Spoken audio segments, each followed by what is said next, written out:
हस्, धेरै धेरै धन्यवाद यस कार्यक्रमका आदरणीय उद्घोषकज्यू। यो अत्यन्तै समय सान्दर्भिक र यो अत्यन्तै महत्त्वपूर्ण कार्यक्रमको अध्यक्षता गर्न गरिरहनुभएका हामी सबैका आदरणीय व्यक्तित्व, आदरणीय अध्यक्षज्यू, त्यस्तै गरी कार्यक्रमकी प्रमुख अतिथिज्यू लगायत मञ्चासीन सम्पूर्ण आदरणीय तथा प्रिय अतिथिगणहरू र आजको यस कार्यक्रममा उपस्थित तपाईँ सम्पूर्ण आदरणीय तथा प्रिय महानुभावहरू, यहाँहरू सबैलाई म कृष्ण अधिकारीको तर्फबाट हार्दिक न्यानो अभिवादन अर्पण गर्दछु। यहाँहरू सबैलाई उच्च सम्मान व्यक्त गर्दछु। सबैभन्दा पहिला म आयोजकलाई हार्दिक बधाई दिन चाहन्छु तपाईहरुलाई, किनभने यो अत्यन्तै महत्त्वपूर्ण विषय, विशेष गरी भाद्र 23 र 24 र यसमा हामीले अझै गम्भीर ढङ्गबाट अध्ययन गर्नुपर्ने र बुझ्नुपर्ने विषय छ। त्यसकारण यो महत्त्वपूर्ण विषय अर्थात् नेपालको पछिल्लो भू राजनैतिक अवस्थाको विषयमा जुन अन्तर्क्रिया कार्यक्रम गरिराख्नु भएको छ, त्यसको निम्ति पनि म आयोजकप्रति हार्दिक बधाई दिन चाहन्छु। यहाँहरूलाई धेरै धेरै धन्यवाद दिन चाहन्छु र यो अत्यन्तै महत्त्वपूर्ण विषयमा मलाई आज यहाँ अतिथिको रूपमा आमन्त्रण गरेर आफ्ना विचारहरू निवेदन गर्ने जुन अवसर उपलब्ध गराइदिनु भएको छ, त्यसको निम्ति पनि म आयोजक परिवारप्रति आभारी छु। यहाँहरूलाई धेरै धेरै धन्यवाद दिन चाहन्छु र यो अत्यन्तै महत्त्वपूर्ण कार्यक्रम सम्पूर्ण रूपले सार्थक उपलब्धिका साथ सभ्य र भव्य ढङ्गबाट सफल होस्, हार्दिक शुभकामना अर्पण गर्न चाहन्छु। हामी आज अत्यन्तै गम्भीर विषयमा यहाँ छलफल गरिराखेका छौँ कि नेपालको भू राजनीति, अझ त्यसमा पनि पछिल्लो घटनाक्रम जुन भाद्र 23 र 24 गतिको घटनापछि मुलुकको जुन अहिलेको स्थिति छ, यो सन्दर्भलाई जोडेर नेपालको भू राजनीति कस्तो अवस्थामा छौँ हामी, यो विषयमा हामी जुन अन्तर्क्रिया कार्यक्रम गरिराखेका छौँ, यो विषयमा कुरा गर्दै गर्दा हामीले साँच्चै नेपालको भू राजनीति बुझ्ने हो भने म यहाँहरूलाई तीनटा कुराहरूमा हामीले अध्ययन गर्नुपर्ने अथवा तीनटा विषयमा हामीले हेर्नुपर्ने देखिन्छ। ती तीनटा कुराहरू भनेको नम्बर 1 मा चीनको लागि नेपालको भू राजनीति के हो, अर्थात् चीनको नेपाल प्रतिको इन्ट्रेस्ट के हो, 1 नम्बरमा त्यो हामीले बुझ्न जरुरी छ। यसरी हेर्दै गर्दा चीनको त्यति धेरै इन्ट्रेस्ट म देख्दिन। 5 वटा कुराहरू छन् चीनको नेपाल प्रतिको इन्ट्रेस्ट अथवा चीनको निम्ति नेपालको भू राजनीति भनेको 4-5 वटा कुराहरूमा हामी हेर्न सक्छौँ। 1 नम्बरमा चीनले के चाहन्छ नेपालबाट भने नेपालको भूमि चीनको विरुद्धमा प्रयोग नहोस्, अर्थात् हामीले जानेर या नजानेर 2031 सालमा एउटा खम्पा विद्रोह भयो, त्यस्तो खालको विद्रोह फेरि नेपालबाट नहोस् भन्ने चीनले चाहन्छ। र चीनको आफ्नो समस्याहरू छ, जस्तै ताइवानसँग आफ्नो समस्या छ, मङ्गोलियासँग आफ्नो समस्या छ, हङकङसँग आफ्नो समस्या छ, तिब्बतको त आफ्नो कुराहरू रहि नै हाल्यो। र नेपालबाट चीनले अपेक्षा गरेको कुरा के हो भने एक चीन नीतिको जुन विषय छ, त्यो एक चीन नीतिको विषयमा नेपालले बोल्दियोस्, त्यसको खिलाफमा नबोल्योस् भन्ने चाहन्छ भने अर्को कुरा चीनले के चाहन्छ भने इन्टरनेसनल जुन फोरमहरू छ, अन्तर्राष्ट्रिय फोरमहरू छ, ती अन्तर्राष्ट्रिय फोरमहरूमा पनि नेपालले चीनको पक्षमा भोट गरिदियोस्। नेपालमा दुईटा शक्ति छ, म यहाँहरूलाई निवेदन गर्न चाहन्छु। एउटा शक्ति भनेको नेपालको स्थिरता चाहन्छ। यदि नेपालमा स्थिरता भयो, यदि नेपालमा विकास र समृद्धि भयो भने यहाँ एन्टी चाइना गतिविधि हुने छैन। यहाँ अस्थिरता भयो भने चीनको विरुद्धमा नेपालको भूमि प्रयोग हुने छैन भन्ने कुरा चीनले बुझेको छ। त्यसकारण चीनले जब नेपालमा शान्ति हुन्छ, जब नेपालमा समृद्धि हुन्छ, यहाँ अस्थिरता हुँदैन, त्यसका निम्ति उसले आफूलाई खतरा देख्दैन नेपालबाट। र अर्को एउटा शक्ति छ, त्यो शक्ति भनेको जसले नेपालको स्थिरता चाहँदैन। यदि नेपालमा विकास र समृद्धि भएन, यहाँ अस्थिरता मच्चिराख्यो भनेदेखि यो धमिलो पानीमा माछा मार्न सकिन्छ, यहाँको अस्थिरताको फाइदा लिन सकिन्छ र यो नेपालको भूमि प्रयोग गरेर चाइनालाई सर्कल गर्न सकिन्छ, एन्टी चाइना गतिविधि गर्न सकिन्छ भन्ने एउटा शक्ति छ। त्यो शक्ति पश्चिमाहरू त्यो चाहिराखेको छ र पश्चिमा भर्सेस चीनको यो अहिलेको लडाईँ हो भनेर भन्छु म। पश्चिमा र त्यो खेमामा भारत पनि सहभागी छ। भारतलाई सहभागी गरेर चाइनाको विरुद्धमा अथवा एन्टी चाइना गतिविधि गर्ने अथवा चाइनालाई घेराबन्दी गर्ने, सर्कल गर्ने यो खालको देखिन्छ। र अर्को कुरा भनेको चीनको विषयमा हामीले कुरा गर्दै गर्दाखेरि चीनले सोभियत सङ्घबाट ठुलो पाठ सिकेको छ। जसरी सोभियत सङ्घ विघटन भयो त्यसबाट चीनले यति ठुलो पाठ सिकेको छ कि अब चीनको सबैभन्दा जोखिम पाठ भन्छौँ हामी भनेको तिब्बत हो। तर अहिले तिब्बतमा हेर्नुभयो भने तिब्बतको जुन विकासको गति छ संसार नै चकित हुने गरी त्यहाँ विकास भएको छ र तिब्बतको विकासले संसारको ध्यान आकर्षण गरिराखेको छ। त्यहाँ तिब्बतभित्र अब त्यही भित्रबाट आन्दोलन हुने स्थिति कहीँ पनि देखिँदैन। त्यसकारण तिब्बतलाई डिसएग्रिगेट गरेर चाइनालाई कमजोर बनाउने त्यो खालको रणनीति देखिन्छ। अब दोस्रो हामी हेरौँ पश्चिमा के चाहन्छ त।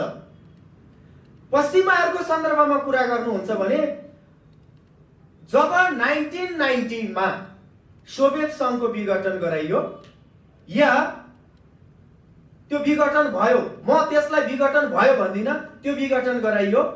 1990 मा सोभियत सङ्घको विघटन भइसकिसकेपछि त्योभन्दा अगाडि संसार दुई ध्रुवमा विभाजित थियो। एउटा ध्रुवको नेतृत्व तत्कालीन सोभियत सङ्घले गर्थ्यो भने अर्को ध्रुवको नेतृत्व अमेरिकाले गर्थ्यो। जब 1990 मा सोभियत सङ्घको विघटन गराइयो त्यसपछि आजसम्म हेर्नुहुन्छ भने लगभग संसार एकल ध्रुवमै चलिरहेको छ।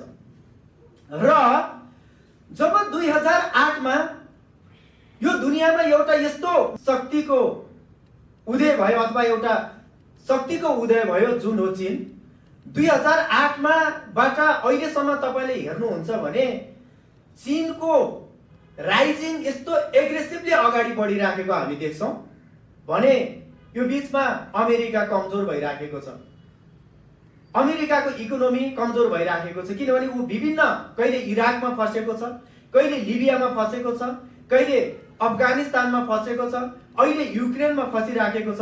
त्यसकारणले गर्दाखेरि पनि चीनको तुलनामा अमेरिकाको इकोनोमी एकदमै कमजोर भइराखेको छ। अहिले सरसर्ती तपाईले डेटामा हेर्नुभयो भने चीनले इकोनोमीमा त्यसमा पनि जीडीपीमा हेर्नुभयो भने अमेरिकालाई मिट गरिसकेको छ। पर क्यापिटामा बाँकी छ। पर क्यापिटामा त अमेरिकाको जनसङ्ख्या नै कम छ, 36 करोड हाराहारी हो भने चीनको 1.5 अर्ब पुगिसकेको छ। अब बिस्तारै चीनले इकोनोमीमा अमेरिकालाई मिट गरिसकेको छ। अब बिस्तारै मिलिटरीमा पनि यो कुरा निश्चित छ कि छिट्टै अब चीनले मिलिटरीमा पनि अमेरिकालाई पछि पार्ने निश्चित छ। यस्तो अवस्थामा फेरि विश्व दुई ध्रुवमा विभाजित हुँदैछ। अब फेरि दुनियाँ दुई ध्रुवमा जाँदैछ। एउटा ध्रुवको नेतृत्व अमेरिका पश्चिमा र त्यसको नेतृत्व गर्ने भनेको अमेरिका नै हो। त्यो खेमामा भारत पनि छ, उसले गर्दैछ भने अर्को ध्रुवको नेतृत्व चाहिँ अब चाइनाले गर्दैछ। यस्तो स्थितिमा फेरि यो दुनियाँ दुई ध्रुवमा विभाजित नहोस्, हामी एकल रूपमै यो दुनियाँको नेतृत्व गरिराखौँ भन्ने चाहना कसको छ? पश्चिमा र त्यसको नेतृत्व गरिराखेको अमेरिकीहरूको यो देखिन्छ। त्यसकारण अब कुनै पनि हालतमा चीनलाई कमजोर बनाउनु छ।